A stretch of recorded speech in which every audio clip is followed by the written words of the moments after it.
Christophe sur l'antenne d'Europe 1. Bonsoir Christophe. Bonsoir Olivier. Bonsoir. Christophe, vous avez 49 ans, vous nous appelez de Dijon. Vous avez publié un livre, J'ai failli en finir.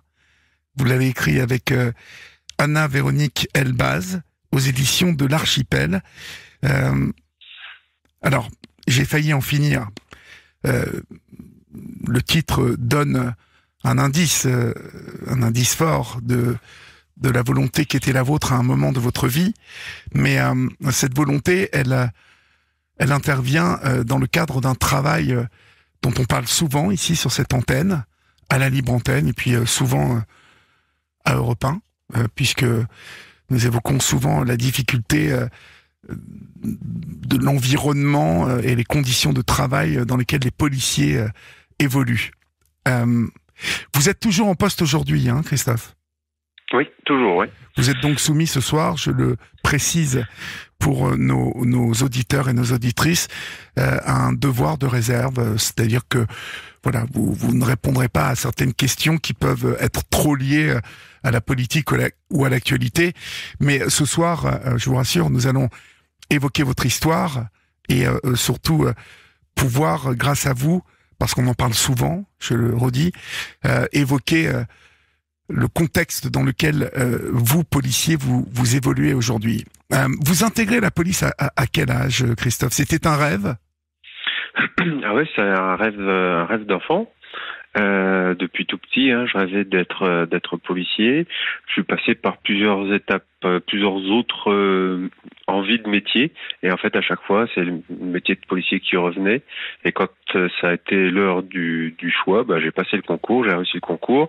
Oui. Et j'entrais dans la police, j'avais 19 ans. Vous aviez 19 ans, d'accord. Ouais. Vous êtes donc, ça dure combien de temps, en fait, l'école et jusqu'au concours ? 2 ans, c'est ça ? L'école, ça dure 12 mois. 12 mois, Exactement, d'accord. Ouais. Et donc, vous commencez où et à quel stade de je sais pas, vous êtes... Je suis gardien de la paix. Gardien de la paix, d'accord. Vous commencez comme simple gardien de la paix. Voilà, je suis gardien de la paix et j'attaque, selon mes vœux, sur le 18e arrondissement de Paris. D'accord. Vous choisissez quand même d'emblée le 18e arrondissement de Paris, qui est quand même réputé pour être un arrondissement mouvementé, on va dire, pour pas dire autre chose. Ouais, alors quand on est policier, on voit ça, on se dit que c'est formateur. Que c'est formateur, plutôt. D'accord. Voilà. Très bien. Alors, appelons ça formateur. Ouais. Vos premières semaines, vos premiers mois, comment ça se déroule ? Alors, les premiers temps, c'est une reprise en main, en fait, par les anciens. Les anciens vous apprennent tout un tas de choses qu'on n'apprend pas à l'école de police, en fait. C'est-à-dire ne pas rester derrière une porte quand on sonne, être tout le temps sur le qui-vive quand on contrôle quelqu'un dans la rue. En gros, on fait le tour de l'arrondissement et ils nous disent, à tel endroit, Mesrine a été abattu, il était dans une grosse BM, il était bien habillé, donc on fait attention à tout le monde. À tel endroit, des collègues sur le 9e ont été tués sur l'avenue Truden, alors qu'ils allaient simplement faire la remarque à des gens qui étaient stationnés sur des passages piétons, en fait. Voilà. Donc on apprend que faut être vigilant en permanence, en fait. En permanence, voilà. Et au bout de un an, un peu plus d'1 an, je comprends. La réalité arrive. J'entends des gyrophares et des sirènes sur l'arrondissement d'à côté, sur le 10e arrondissement. Je change les ondes radio pour savoir ce qui s'y passe. Et là, en fait, j'entends que je comprends que 4 collègues sont entrés dans un immeuble pour un différend familial sur le boulevard de la Chapelle. Et puis l'individu, auteur du différend familial, a attendu que les collègues montent. Et une fois qu'ils étaient bien en haut dans la cage d'escalier, il les a aspergés d'essence et a mis le feu. Oh mon Dieu. Sur les 4 collègues qui sont entrés, un seul en est ressorti. Donc, nous, on s'est rendu sur place pour aider comme on pouvait, en fait. Alors, il n'y avait pas grand-chose à faire, malheureusement. Et puis, donc, on s'est mis au garde à vous quand les pompiers ont sorti les corps. Et les 3 jours qui ont suivi, on est allé se recueillir sur les cercueils de ses collègues. Sur les cercueils de ses collègues, il y avait leurs photos. Et je voyais qu'ils étaient aussi jeunes que moi. Moi, j'avais 22 ans. Et ils étaient aussi jeunes que moi.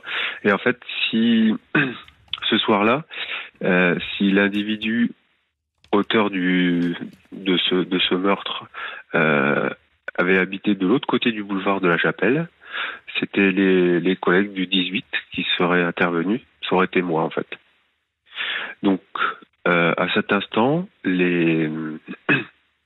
tous les conseils que les anciens nous ont prodigués, nous ont rabâchés, je dirais, prenaient sens, en fait.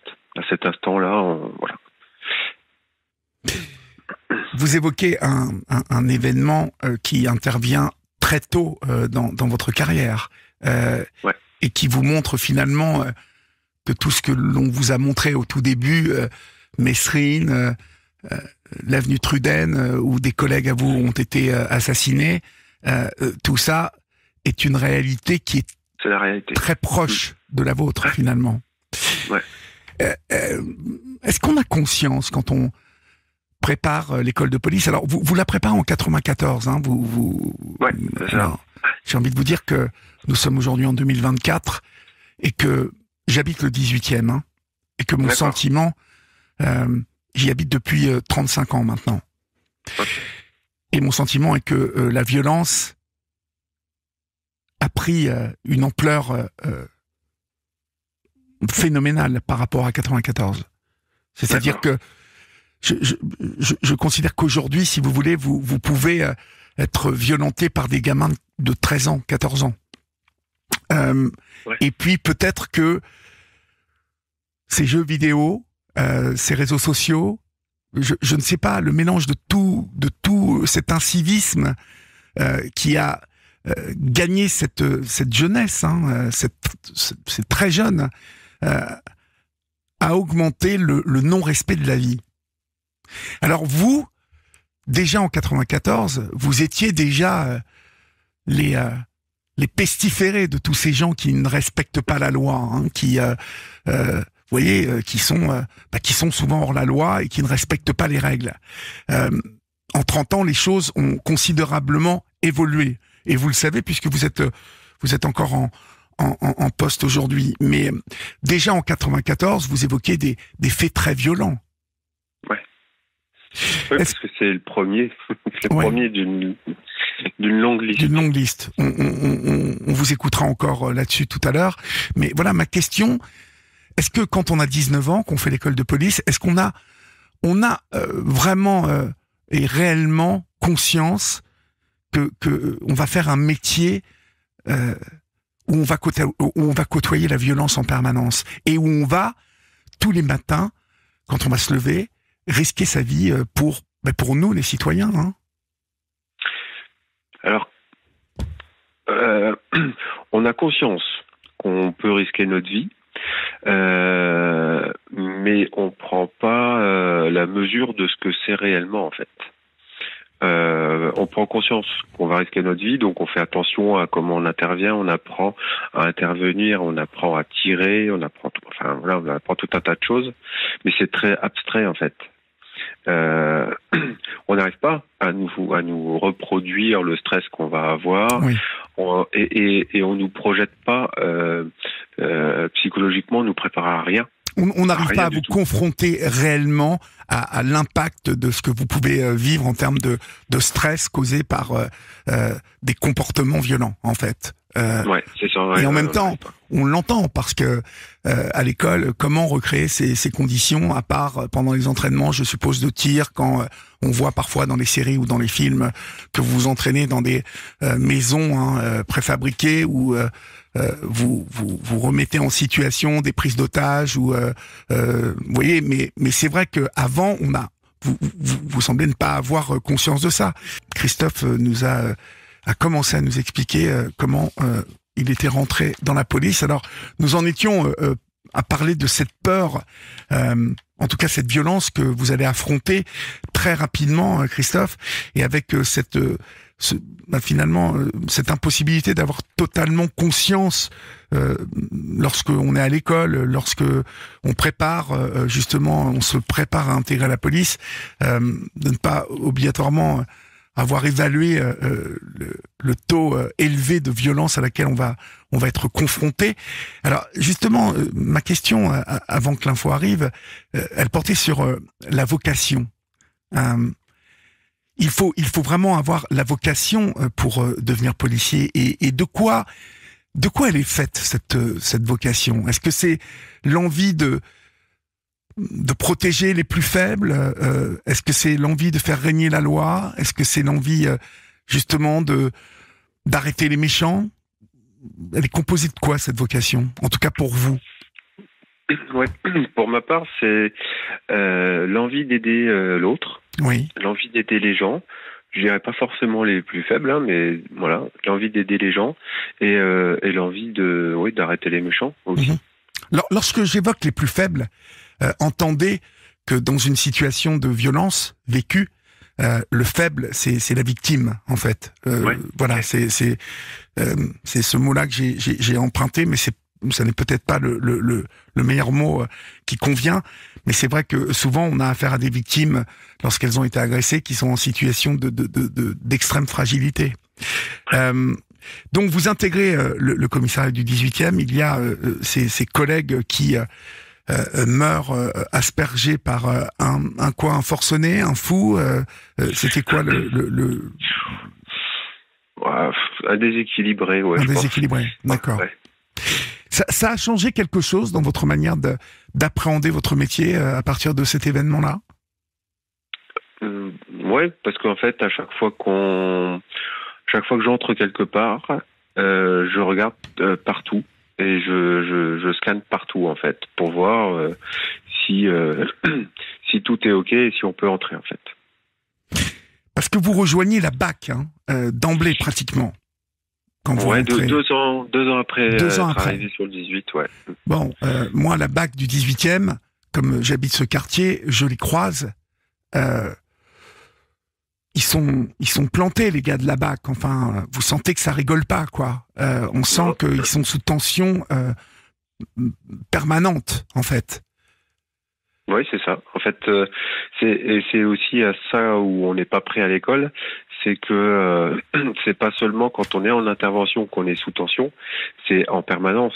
Dès qu'on est sur la voie publique, on a une cible dans le dos et il faut être à l'affût tout le temps, en fait. Voilà. Vous avez noté ce dont je vous parlais tout à l'heure, en 30 ans, l'évolution de la violence et je dirais de l'approche qu'ont certains citoyens des policiers, c'est-à-dire l'irrespect de l'uniforme et même de la posture du policier. Est-ce que vous l'avez ressenti ça au fil des années, que ça se dégradait? C'est-à-dire qu'en arrivant sur le 18, j'ai pas trop connu le respect de l'uniforme en fait. D'accord. À part les touristes qu'on pouvait croiser ou les gens un peu sur la butte Montmartre.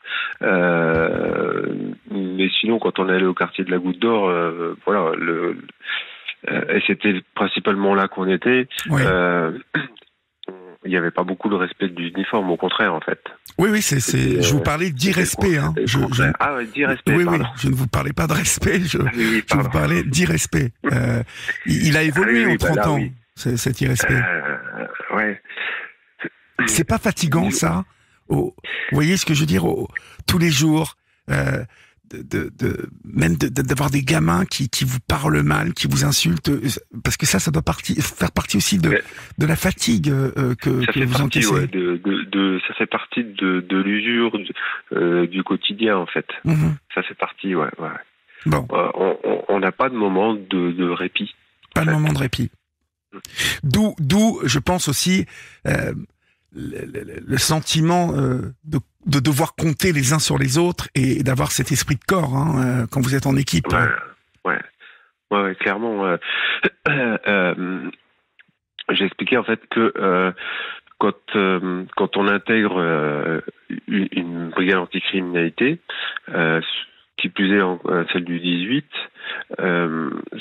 on doit faire ses preuves en fait. Les collègues nous font pas confiance quand on arrive, parce que on est collègues. Ils nous font confiance avec le temps quand on leur montre qu'ils peuvent le faire en fait. Quand on leur démontre qu'ils peuvent nous faire confiance et qu'on sera là en cas de besoin. Ils attendent d'être confrontés à une situation où ils vont voir qu'ils peuvent compter sur vous. Voilà. Donc moi, quand j'arrive à la BAC, mon seul souhait, c'est de rencontrer une situation un peu tendue et puis d'être à la hauteur et d'être accepté en fait par les collègues des plus anciens de la BAC et puis faire partie intégrante de cette BAC en fait.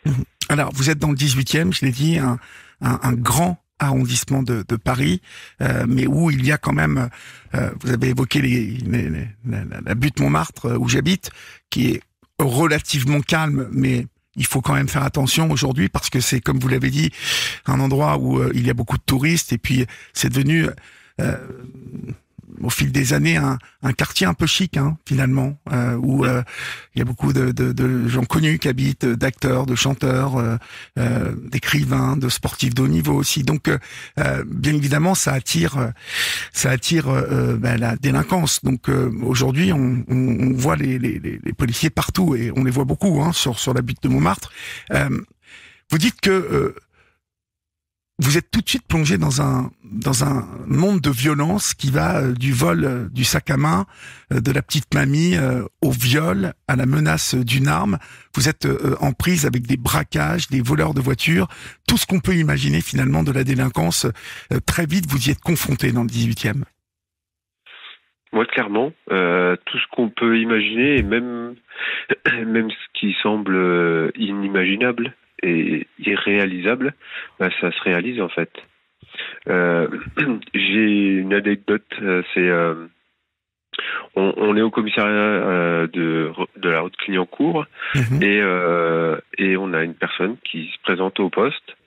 Elle a un couteau enfoncé dans la tête, dans la tempe, au niveau de la tempe. Enfoncé jusqu'à la garde, on voit plus du tout, on voit pas 1 centimètre de lame, toute la lame est enfoncée.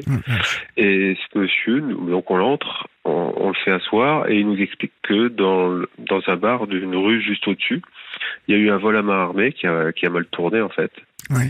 Donc lui, il a pris ce couteau dans la tête, il a fait le mort et quand le voleur est parti, il s'est relevé et il est venu vers nous. Donc nous on est monté dans le bar et quand on arrive dans le bar, ça sent encore la poudre et on peut plus constater le décès de 3 personnes en fait. 3 personnes décédées. Ouais. Et ça se passe à 300 ou 400 mètres du commissariat en fait. Oui. Ça se passe à 300-400 mètres du commissariat tôt, finalement, le soir, il est quoi, 22 je travaillais la nuit, donc il était quelle heure? Il était minuit, 1h. Ouais. Donc c'est relativement tôt quand même pour une ville comme Paris. Je crois que les gens n'ont pas conscience que vous êtes confrontés très vite à la mort, en fait, et que vous êtes jeune. 22, 23 ans, c'est très jeune. Moi, je me rappelle, j'étais un bébé à 22 ans. Vous, quand moi je commence à travailler à 22 ans à Paris-Normandie, là-bas, à Évreux, vous commencez dans le 18e, à 21 ans, et vous êtes confronté tout de suite au dur et à la mort. En fait, je le dis souvent sur cette libre antenne, à 22, 23 ans, on pense pas obligatoirement à la mort. Sauf que vous, dans votre boulot, vous êtes tout de suite dans la réalité, quoi, de cette violence. Donc, vous avez tout de suite vu des morts. Ça doit être choquant, ça, quand on a 22-23 ans. Alors, on s'y attend, parce que à Paris, les policiers, alors je ne sais pas si c'est toujours le cas, mais en tout cas à l'époque, quand on était en police secours, c'était les policiers qui étaient chargés du transport des cadavres, en fait. D'accord. Quand les gens ne mouraient pas chez eux, c'était les policiers qui étaient chargés de transporter à l'Institut médico-légal. Donc, on savait, quand on était dans le fourgon police secours, on savait qu'on allait devoir, si ça arrivait, devoir manipuler un cadavre et le transporter. Ouais. Voilà. Donc on savait que ça allait arriver. Seulement, mon premier, c'est un individu qui s'est suicidé avec un fusil de chasse en plein visage. Donc autant vous dire qu'il a fallu ramasser, oui. Voilà. Et pour le premier, c'était bien costaud. Et puis après, les autres, ça. C'est choquant. Ça allait plus tranquille, en fait. C'est tout de même choquant pour un jeune homme de 23 ans. Ouais, il y a un moment de sidération, en fait, oui, où on se dit waouh, waouh, ça dure quelques secondes. Et puis, faut se mettre au travail, en fait. Donc, on met tout ça de côté et on avance, on y va. Voilà. Vous avez été assez rapidement exposé aussi à des situations compliquées, comme un individu qui vient de rentrer chez lui et qui trouve son ex au lit avec son nouveau copain. Et là, ça dégénère. Vous allez arriver sur les lieux après, bien évidemment, que l'homme jaloux ait fracassé le crâne du nouveau copain à coups de machette. Ça se passe comme dans les films d'horreur. Vous dites, quand on arrive, on suit les traces de sang laissées par la main ensanglantée sur le mur blanc. Mais arrivé à la porte, au moment d'entrer, il y a une odeur d'essence, et puis l'individu le meurtrier, il a un briquet, et puis ensuite c'est l'explosion. Et vous êtes là, vous avez perdu une partie de votre ouïe. C'est le premier, je dirais le premier acte violent où vous avez failli, vous auriez pu perdre beaucoup ce jour-là. C'est la première fois où vous êtes en danger prononcé. Non, ça c'est pas la première fois. Même au contraire, à ce moment, je suis aguerri déjà, en fait. Oui. Et au moment où on allait pour rentrer, je sens cette odeur d'essence. Et cette odeur d'essence me ramène au boulevard de la Chapelle des années plus tôt, en fait. Parce que là, ce que vous racontez, ça s'est passé en 2004 ou en 2005, je sais pas. D'accord. Et le boulevard de la Chapelle, ça s'est passé en 98. Et c'est cette vision du boulevard de la Chapelle qui fait que on rentre pas, on reste derrière le mur porteur et que on peut survivre à l'explosion, en fait. Le tout premier fait où je sens que ma vie est en danger, ça se passe au Square Léon, sur le 18, en plein milieu du quartier de la Goutte d'Or. Je vois très bien. Voilà, on est appelé pour une personne qui est blessée par balle. On est à 300 mètres de là, 400 mètres de là. On s'y rend. Quand on arrive sur place, on est face à un individu qui nous braque. Il est porteur d'un 357 Magnum et il nous braque. Un revolver. Donc on sort à notre tour nos revolvers, on essaye de temporiser et en fait on voit que autour de lui il y a 5 ou 6 individus qui tournent, des copains à lui qui sont là et on comprend rapidement que pour nous la fenêtre de tir ça va pas être possible, en fait, sans risquer de blesser un des 5 ou 6 individus. Mmh. Donc on décide de rengainer nos armes et d'essayer d'entamer un dialogue avec l'individu et de parlementer. On on se rend compte que il a des propos suicidaires aussi. Quand on s'approche un peu trop de lui, il met son arme sur sa tempe et il nous dit de pas approcher, sinon il va faire feu. Donc voilà, on discute comme ça pendant 9 minutes. Et puis on se rend compte qu'on n'arrivera à rien. Les renforts sont arrivés, entourent le square. Donc là, il est hors de question de faire usage d'une arme quelconque. C'est impossible pour nous. Donc avec un collègue, on se met à l'arrière de l'individu. On se fait un petit peu oublier et au moment où il met le revolver sur sa tempe, là on lui saute dessus et on l'emmène au sol. Ce qu'on n'avait pas prévu, c'est que les 5 ou 6 individus qui l'accompagnaient se jetteraient sur nous. Donc ils se jettent sur nous, et là c'est une véritable mêlée de rugby en fait, où chacun fait ce qu'il peut, et on entend un coup de feu. On entend une déflagration. Donc là, tout le monde arrête de se battre. Ouais, ça doit calmer tout le monde. Mmh. Je me regarde, j'ai rien. Je regarde mon collègue, il a rien. On regarde derrière nous, on voit un des 5 individus qui a la gorge en sang. Oh. On dit bon, ok, on continue de se battre avec l'individu qui était porteur de l'arme. On arrive à le menotter rapidement, le monter dans la voiture et on l'emmène au commissariat de la Goutte d'Or, qui est juste à côté en fait. Et puis, à peine arrivé au commissariat, l'individu tombe. Donc on se demande ce qui se passe, on prend ses constantes et on se rend compte qu'il n'a pas de pouls en fait. Donc là on fait appel aux pompiers, rapidement ils arrivent, ils le déshabillent et ils constatent qu'il a une plaie par balle au niveau du cœur. On comprend pas. Parce qu'on venait de se battre avec cet individu là pour le menotter, oui. On n'entend qu'un coup de feu, on a 2 blessés, et on comprend pas en fait. Et puis donc là la machine judiciaire se met en route.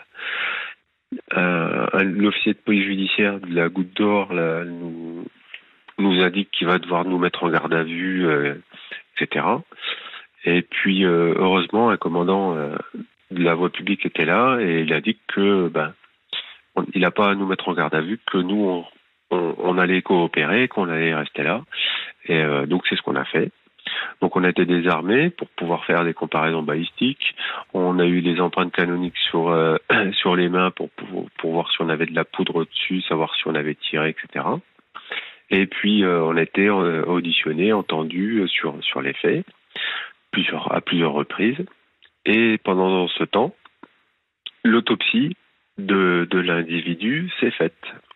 Et pendant l'autopsie, le médecin légiste a réussi à déterminer que l'individu a fait feu avec son arme au niveau de son cœur, sur le devant, que la flamme qui est sortie du canon est venue cautériser la plaie, que l'individu a pu vivre encore pendant 7 à 8 minutes après le coup de feu. On apprend aussi que cette balle a traversé donc l'individu de part en part, est allée mourir dans la gorge de l'individu qui se trouvait derrière nous. Oui, sachant que nous, on se trouvait entre les 2 individus en fait. Donc la balle est passée entre nous. Entre vous deux. On ne sait pas où. Ouais, voilà. D'accord. Ça, en fait, quand vous vivez ça, parce que on va progresser dans votre témoignage, parce que la mort est présente au début, vous nous l'avez dit, quand encore en 98, vous transportez les cadavres. Là, vous êtes confronté à des comportements violents avec cet homme armé. Il y a 2 morts ce soir-là. Ça va vous impacter comment ? Est-ce que vous parlez entre coéquipiers de la mort, de la peur que vous avez, ou c'est quelque chose qu'on garde pour soi ? Alors, quand on parle de cette intervention entre collègues, on parle de ce qu'on a fait, oui. Et on parle pas de ce qu'on a ressenti. À aucun moment on parle qu'on a eu peur, voilà. On parle pas de nos émotions, on parle de ce qu'on a fait,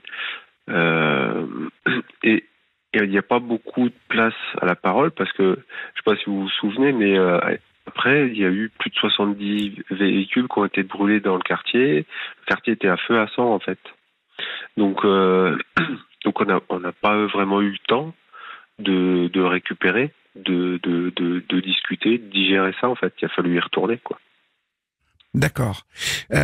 Quand vous dites qu'il n'y a pas beaucoup de place pour l'émotion, il n'y a pas beaucoup de place pour la parole, est-ce à dire que quand vous êtes confronté à des moments violents comme ça, où vous intervenez avant, pendant ou après, que vous avez pris ou non part à l'action, il y a pas de psychologue, il y a pas personne ne s'occupe des jeunes flics comme ça ou des moins jeunes pour débriefer un peu, pour vider son sac un peu. Alors, je sais pas si j'ai pas eu de chance ou quoi, mais voilà, moi avec toutes les interventions à risque que j'ai pu vivre, je n'ai jamais rencontré un psychologue et on ne m'a même jamais dit que je pouvais en rencontrer un, que c'était possible de le faire, Oui. et on m'a jamais dit non plus que ce que j'ai pu vivre peut potentiellement avoir des conséquences sur ma santé mentale, en fait. Parce que vous savez, moi je suis allé tourner dans le cadre dans les yeux d'Olivier au Courbat, que vous devez connaître, qui est un centre dans le Loiret. J'ai rencontré plusieurs policiers, plusieurs fonctionnaires. Il n'y avait pas que des policiers d'ailleurs, je crois. Et tous, finalement, quand ils venaient me voir comme ça en off, me disaient on s'est pas occupé de nous, on s'est enfoncé petit à petit. Tous m'évoquaient avoir vécu des moments de violence et des moments aussi de grande peur pour leur vie. Et tous et toutes, d'ailleurs, parce qu'il y avait des femmes, m'évoquaient ce vide-là, qu'on se soit occupé d'eux tout de suite comme ça, et que même finalement, il me disait que on n'évoque pas sa peur parce que ça ne se dit pas qu'on a peur dans la police, en fait. Est-ce que vous confirmez ça? Ben, je vous confirme en fait que ça se dit pas dans la police par pudeur, mais surtout, je pense, par méconnaissance. Moi ensuite, pour me reconstruire, j'ai suivi des formations et dans une de ces formations, j'ai appris la fonction utile de la peur. La fonction utile de la peur, c'est simplement de nous signifier qu'on est face à un danger. Et quand on est face à un danger et qu'on fait le travail quand même, c'est là qu'on fait preuve de courage en fait. Mmh. Si jamais on ne ressent pas cette peur, parce que certains peuvent nous dire « Oh non, mais ça va, j'ai pas eu trop peur ». Si jamais on ne ressent pas cette peur, ça veut dire qu'on n'est pas conscient du danger. Et c'est là qu'on est dangereux en fait. Et quand j'explique ça à des collègues, là, ils sont OK pour me dire, bah oui, c'est vrai que cette fois-là, sur cette intervention-là, j'ai eu peur, mais c'est vrai qu'on a fait le taf quand même, donc j'ai fait preuve de courage. Et je pense que c'est un manque d'explication tout simple, tout bête comme celui-là, en fait. C'est un métier difficile. Moi, quand je croise des policiers, il m'arrive d'en croiser parfois même quand j'ai un peu fait une petite infraction et qu'ils m'arrêtent. Je leur souhaite bon courage à la fin, et c'est pas du feuilletage, hein. C'est juste parce que j'ai conscience qu'ils vivent toujours, comme vous l'avez dit au début de votre témoignage, confrontés à la violence, et que à n'importe quel moment, et dans le 18e notamment, malheureusement, et dans pas mal d'arrondissements de Paris, tout peut basculer vers une situation d'ultra-violence. Donc, on comprend que cette peur vous l'ayez au ventre. Alors, on va parler de vous maintenant, parce que il va y avoir une première tentative de suicide, mais avant, comment le spleen s'installe en vous? Comment ça rentre en vous? Comment ça vous impacte? Vous diriez que est-ce qu'il y a un événement qui va déclencher ou en tout cas accentuer votre mal, et à quel moment vous commencez à sentir que ça va plus, en fait? Alors, s'il y a eu un événement, j'ai cherché en écrivant le livre, en faisant le travail sur moi-même, je l'ai pas trouvé. Mais toujours est-il qu'une nuit de mai 2010, Je me réveille en pleine nuit. Je suis en pleurs. Mais voilà, des grosses pleurs, presque des cris. Ma femme se réveille, elle me demande ce qui se passe. Elle me demande pourquoi je pleure. Et je lui dis, je sais pas. Voilà, je pleure. Ça dure extrêmement longtemps. J'arrive pas à m'arrêter et je sais pas pourquoi je pleure. De là, je vais voir mon médecin traitant. Je lui explique.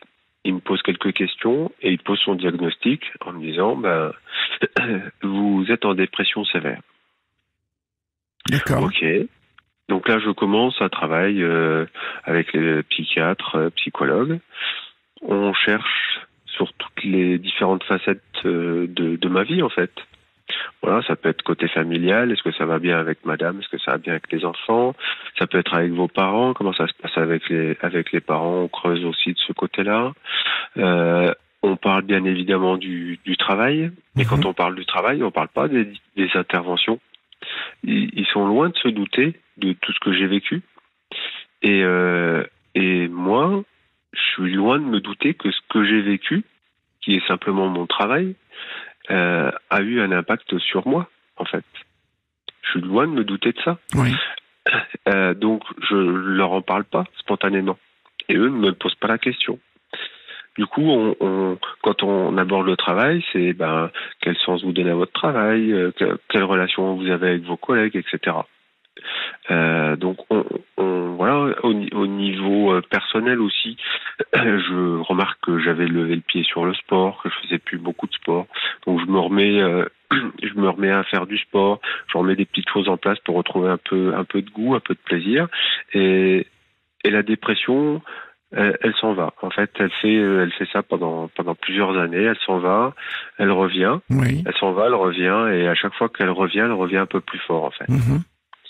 Et quand vous dites qu'elle revient un peu plus fort, c'est pareil, envie de pleurer ou carrément pleurer, des matins où on n'a pas envie de se lever, sans doute une humeur changeante avec les vôtres parce que vous allez rencontrer votre femme ensuite, donc ça a un impact sur votre vie de famille aussi à la maison. Oui, je deviens invivable en fait. Je peux plus sortir. Je peux plus aller dans des concerts. Je peux plus aller dans des soirées où il y a beaucoup de personnes. Vous êtes quoi ? Vous êtes en panique ? Vous angoissez ? Non, je suis dans une situation extrêmement désagréable parce que j'arrive pas à regarder tout le monde et à scanner tout le monde. J'arrive pas à contrôler tout le monde des yeux en fait. Et du coup, je suis pas en panique, mais c'est pas agréable pour moi. Et quand je suis en repos, j'ai envie de quelque chose d'agréable en fait. Donc je vais pas me mettre dans une situation désagréable. Oui. Donc j'évite ces situations. Vous évitez le monde, j'évite Christophe. Le monde. Ouais. Et j'évite les villes aussi. Même quand on va en vacances, il faut que j'aille à la montagne, au milieu des montagnes. Où il n'y a pas beaucoup de monde. Où il n'y a pas beaucoup de monde. Oui. Voilà. Parce que vous l'avez dit au début de votre... Ça m'a vraiment alerté. Vous avez dit au début de votre témoignage, on nous fait visiter les endroits un peu emblématiques. Là où Mesrine a été abattu, il était bien habillé.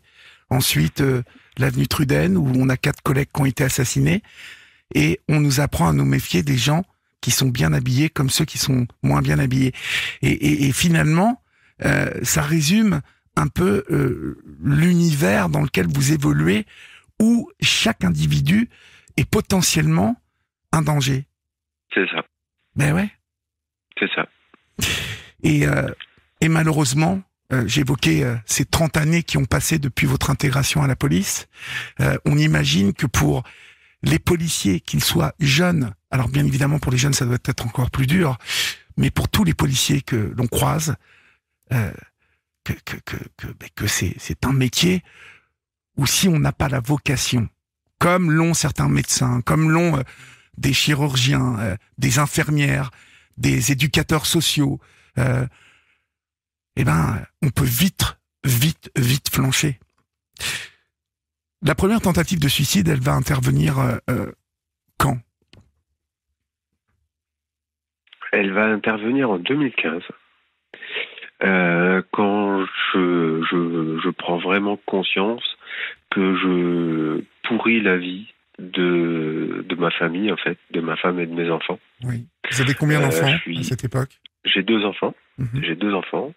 Je dors quasiment plus. Je suis irritable au possible. Je crie pour un oui, pour un non. Mhm. Vous avez presque 40 ans, hein. Vous avez autour de 40 Ouais, ans à cette époque. Mhm. c'est ça. Et en fait, voilà, je suis invivable. Et je me rends compte que je les abîme. Et, voilà, je décide d'annoncer à ma femme qu'il serait mieux qu'on vive chacun de notre côté, en fait, qu'on se sépare. Parce que moi, j'ai envie de les épargner. Euh, et, euh, et là, je vois tout le chagrin, toute la peine, toute la douleur de mon épouse, en fait, Ah oui, qui vous aime. malgré ça, qui m'aime, en fait. Ah oui. Et donc ce jour-là, elle part au travail.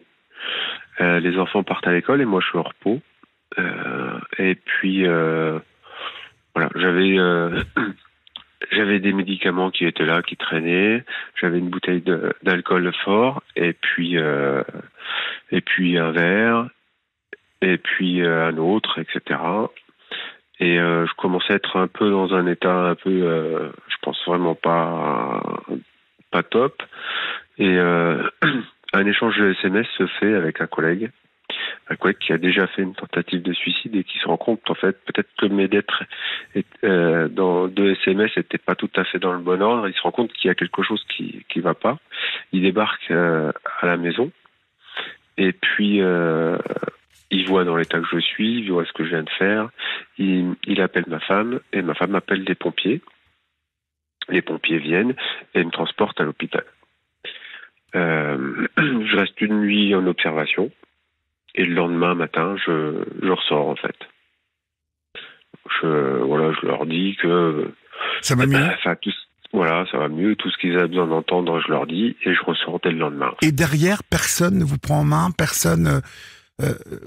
Alors, je mets personne au courant, en fait. Mhm. Parce que j'ai déjà un suivi psy. Mon médecin traitant est au courant.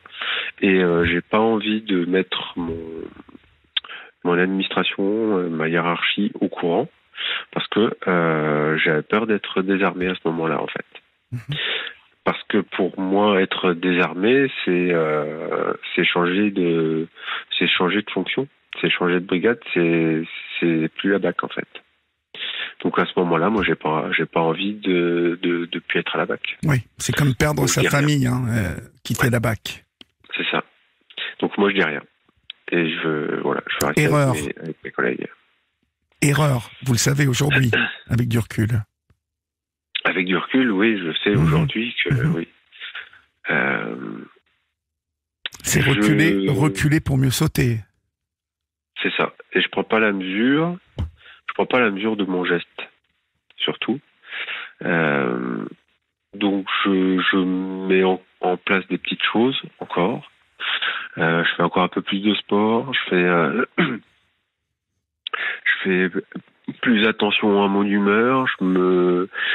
Je fais attention à bien dormir la nuit.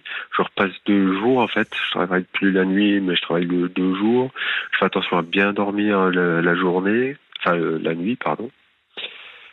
Ça va mieux. Ça repart un petit peu, dépression.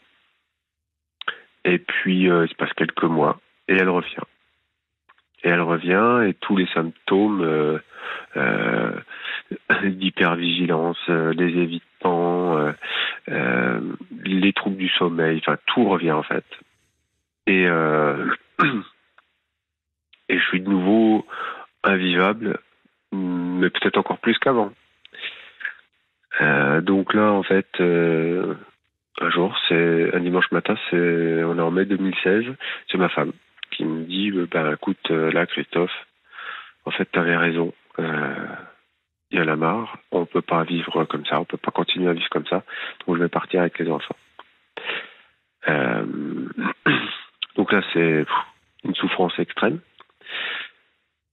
je, je prends ma voiture, comme pour fuir tout ça en fait. Oui. Je roule le plus vite possible. Je manque d'avoir un accident. Donc je ralentis. Et au moment où je ralentis, là j'ai, pour la première fois, des flashbacks. Je revois le canon du revolver, du 357 Magnum, en 99 au Square Léon.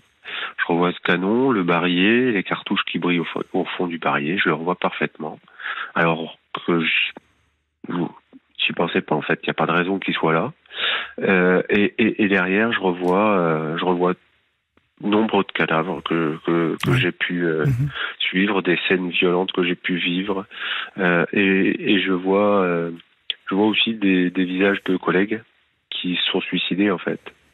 Oui, et parce qu'entre-temps, vous avez perdu quand même bon nombre de collègues. Hein. Ouais, ça aussi, ça fait partie de la violence quotidienne que les policiers vivent, parce que c'est une profession extrêmement touchée par le suicide. Ouais. Et ouais, il y a 45 par an en fait, 45 policiers qui se suicident chaque année. Et donc je décide de m'arrêter. Ça fait un par semaine pratiquement. C'est ça. C'est beaucoup. Ouais. Beaucoup trop. Et donc je décide de m'arrêter. Je m'arrête, je pleure, etc. Et voilà. Et ces flashbacks reviennent en fait, sans cesse. Et puis je me dis que finalement c'est eux qui sont tranquilles en fait. Donc je me dis que moi aussi je vais en finir. Et voilà, j'allais commettre le geste ultime.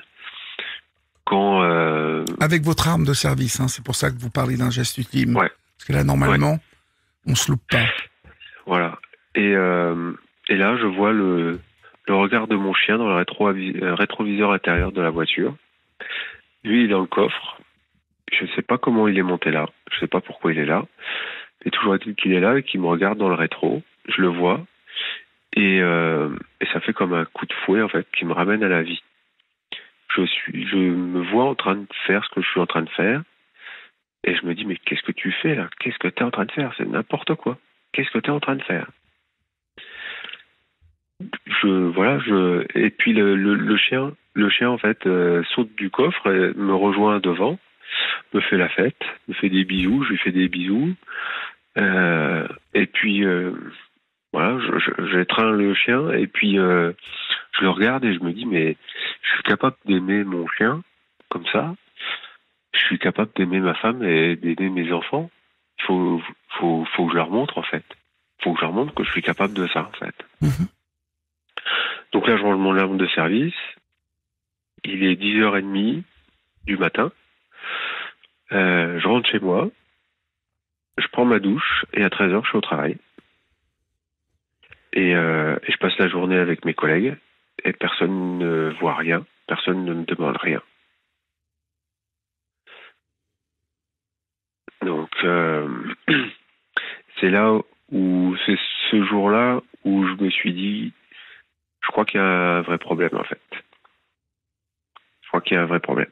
Est-ce que vous vous formulez à un moment, je ne peux plus? Je ne peux plus. Ce que je peux plus, c'est supporter la souffrance. Mmh.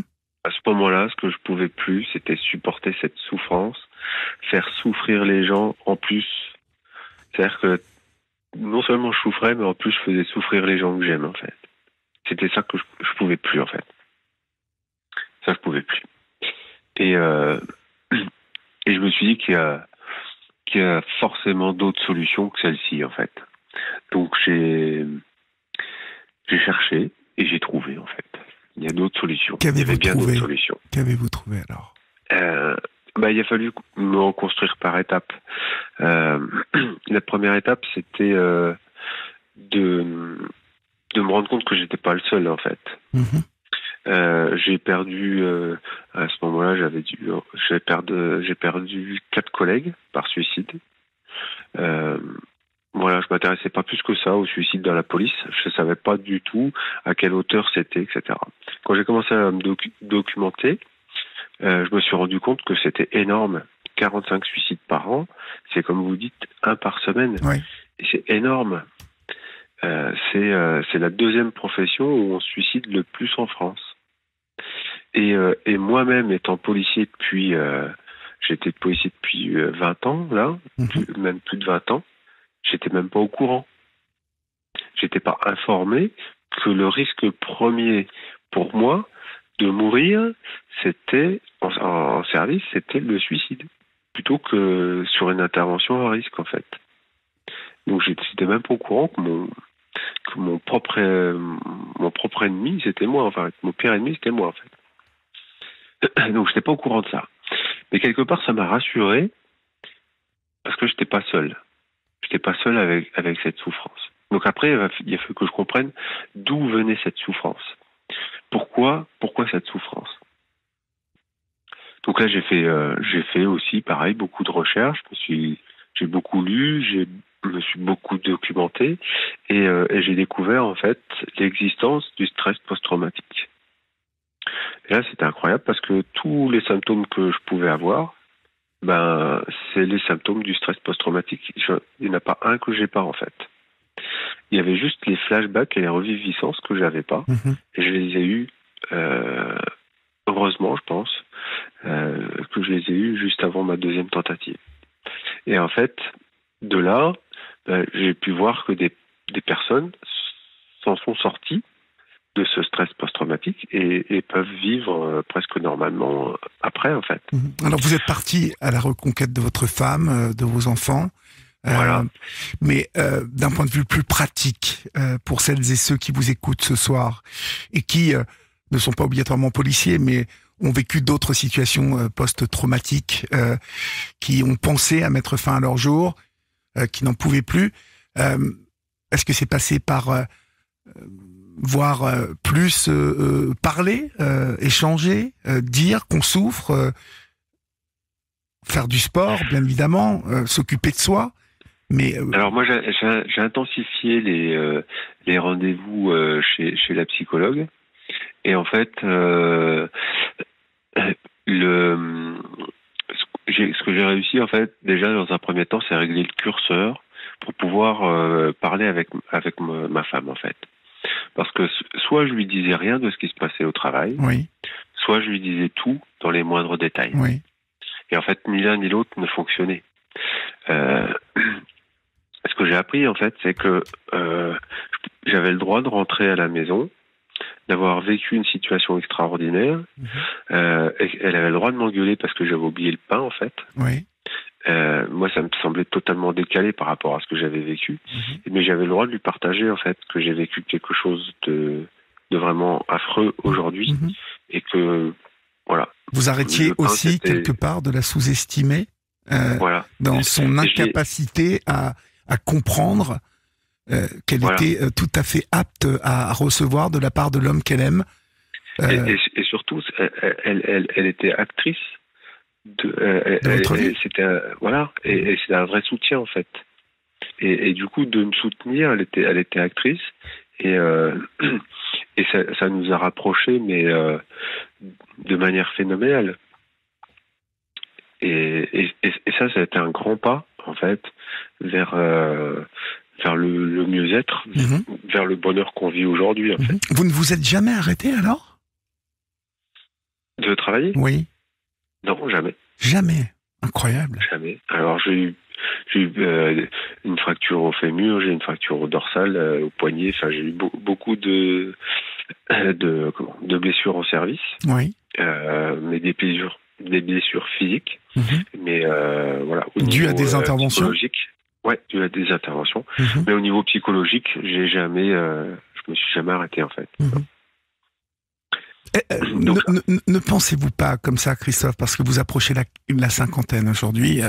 Ouais. Vous êtes, vous n'êtes plus à la BAC, hein, vous êtes toujours flic, mais vous êtes enquêteur à la brigade des stupes de la PJ,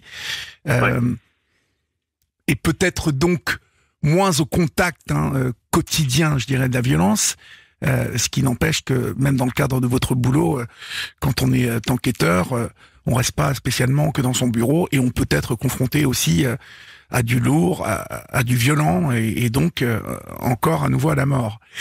Mais est-ce que vous vous sentez accompagné aujourd'hui un peu plus par... je ne parle pas de votre hiérarchie.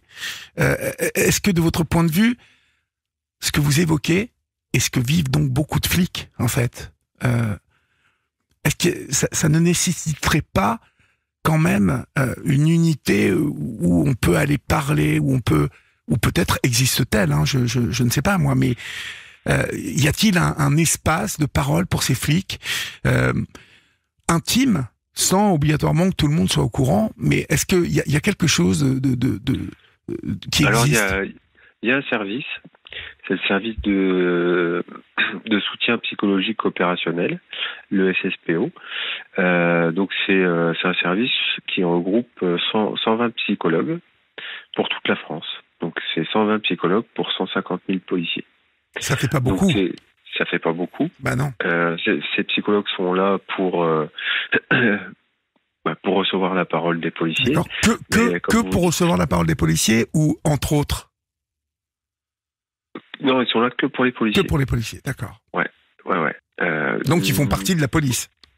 C'est ça. D'accord. Ils font partie du ministère de l'Intérieur. D'accord, ils font partie du ministère de l'Intérieur. Ouais. Mm-hmm.